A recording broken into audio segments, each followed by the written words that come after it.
My name's Jim Gray, and I'm a recovered alcoholic.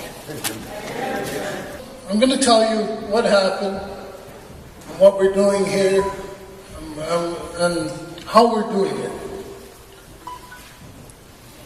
I went to a funeral here a while back, and this alcoholic, he had tried to quit drinking, and he had went to Alcoholics Anonymous, and he had tried all kinds of things, but he couldn't make it. And I went to this funeral, and there was this widow and these 4 little kids, a couple daughters and a couple sons, little one about 7 years old. And the little guy couldn't understand what in hell was happening. And even though he knew his dad had tried to quit drinking, he just couldn't make it.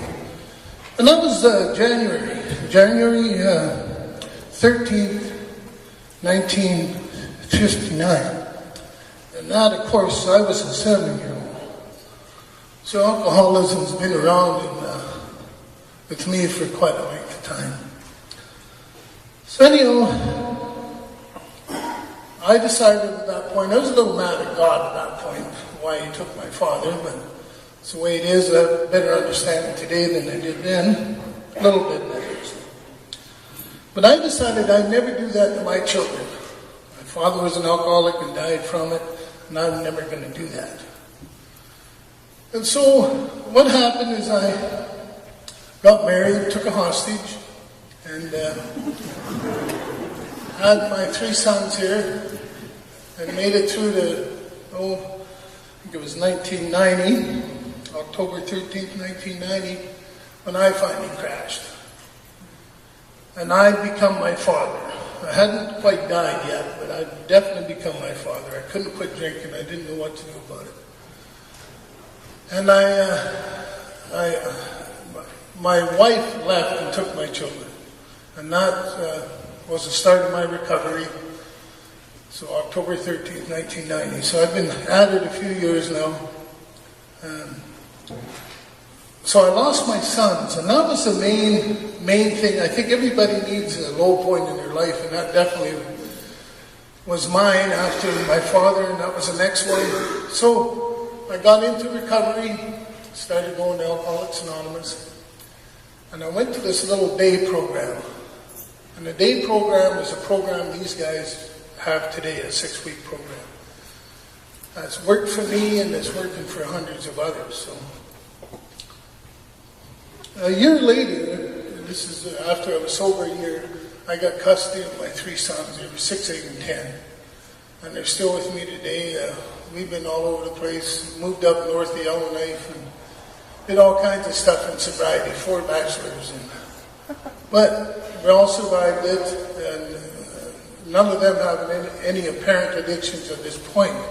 Apparent, I'd say, so I don't know. So. Anyhow, what happened...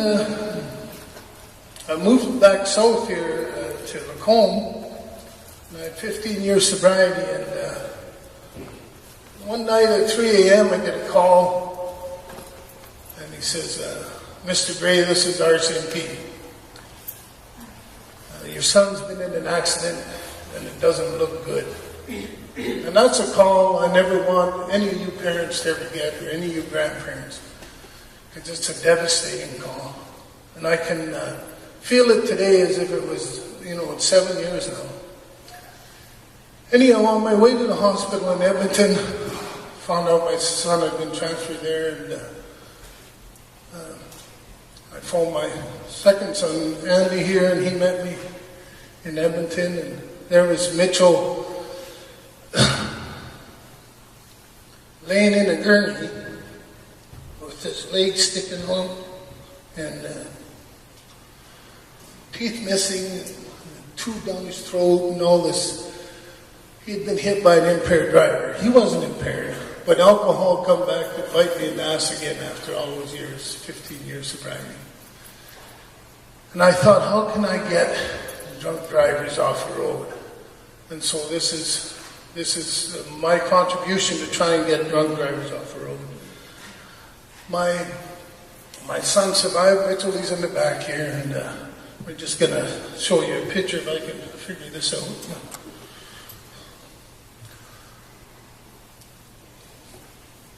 So there's a picture of Mitchell's car. How he survived that, incredible. It was God. God stepped in. I remember driving to Edmonton and praying. That's the first time in my life I ever released totally. And I remember driving down the highway saying, I cannot do a damn thing about this. And I'm a control freak. And I couldn't do anything. So I got to the hospital, and like I say, in the meantime, it wasn't an easy recovery, but Mitchell's here. So I wanted to get drunk drivers off the road. That was my main aim when I started this.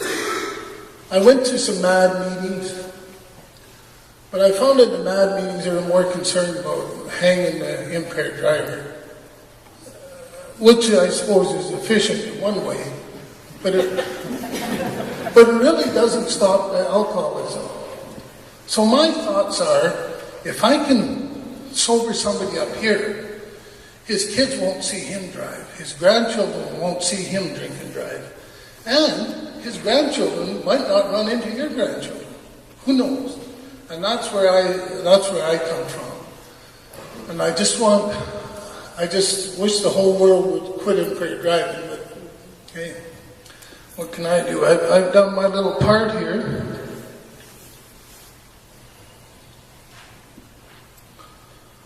So how am I going to do it? And these are some pictures. This is our first opening. And things were, in my eyes, are wonderful, but I don't know about the rest of the staff. But I've been trying to improve it ever since. So a couple of years ago, the government again had a motel on the highway for sale. I don't know if any of you recognize the Juniper Lodge here. We had it cut in half, or we cut it in half, and drug it out here in the truck, as you can see in the bottom picture. And this is it here. We put it on a basement, and these are the two pieces of that lodge. So we've done a little bit of work here. This building here, the office complex, I moved down from Slave Lake. It's 8 units. And the ladies complex, which is out behind, you come off of Ice Road. If any of you watch Ice Road Truckers, that was in the movie there. It was a camp going to the diamond mines. So my background is I'm a carpenter, and I got into the trailer business, and I just can't get it out of my blood. So here we are, a little more construction. As you can see, the building here before we slid it onto the foundation, starting to come together a little better, and I think today it looks pretty good. So. When I bought the place, we had about 5,000 square feet. Right now, it's 36,000 square feet under cover. So we've done a little bit here in 6 years. We've had over 800 people through treatment. And it's based on the same plan I took 22 years ago. But we have a lot of added stuff. We have Dion here, he's our director, and he's also a psychologist. He does CBT. We have a couple of social workers and a couple of addiction counselors. So we have the full meal deal here. We have a few other things that I'd like to tell you about. Maybe at break you could take a look, or at lunch.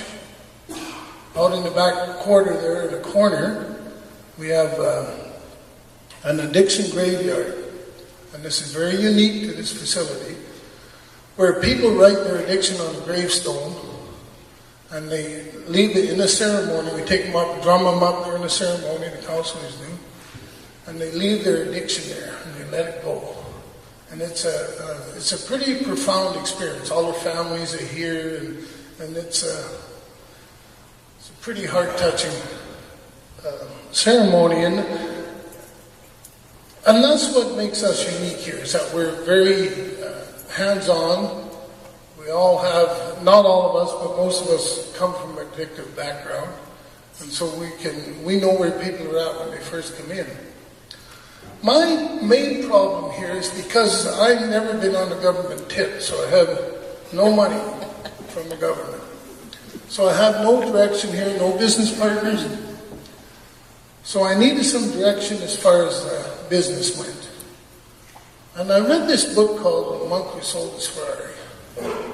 thought, this guy's good. He's good. So I seen in the back of the book he was doing this ABS weekend. And so I signed up for it. Right, Brad? Yeah, so, and there's a few people here attended other ones. And I went out there, and boy, what a powerful speaker. And it got me thinking about being world class. So when I come back, and that's about 5 years ago, and when I come back, I decided every step I make, every move I make, is that much closer to a world-class treatment center. And that's where I'm at right now. We're just plugging away at it. Robin taught me that it takes 10,000 hours to build a business or become a good golfer like Gretzky and that kind of stuff, which equates into about 10 years. And we're between 6 and 7 into it, but we're putting in the extra hours. So we're trying to get this done in a big hurry. We have a place now in California we're just going to open in a couple of months. So we're expanding, and I don't know what else I've got to tell you about here, but you could certainly ask any of the staff with jackets or any of the participants here. We like to call everybody participants because we're all participating in this sobriety trip. And when I say alcohol, it's every bit as applicable to drugs. You can just switch the word there. Alcohol is a drug. And so there's no difference, whether you're a drug addict or an alcoholic. And most of us have somebody, one of them hanging in a family tree somewhere. So. Anyhow, with that, I would like to get Robin to come up, and here he comes.